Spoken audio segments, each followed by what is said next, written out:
हनुमान् मङ्गलाशासनम्। अञ्जनागर्भजाताय लङ्काकाननवह्नये कपिश्रेष्ठाय देवाय वायुपुत्राय मङ्गलं। जानकीशोकनाशाय जनानन्दप्रदायिने अमृत्यवे सुरेशाय रामेष्ठाय सुमङ्गलं।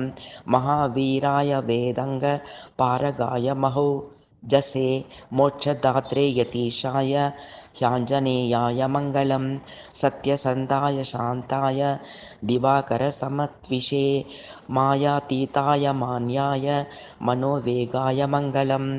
शरणागतस्तुष्टचेतसे कर्मसाक्षिणे भक्तिमच्चित्तवासाय वज्रकायाय मङ्गलम्।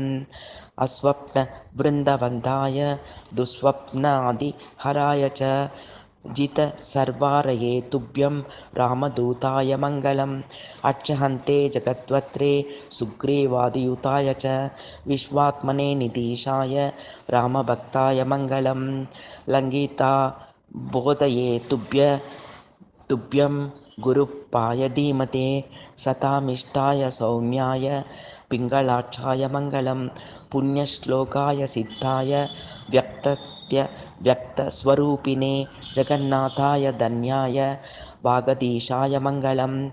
मङ्गलाशासनं स्तोत्रं यः पठेत् प्रत्यहं मुदा हनुमद्भक्तिम् आप्नोति मुक्तिं प्राप्नोति य संशयम्।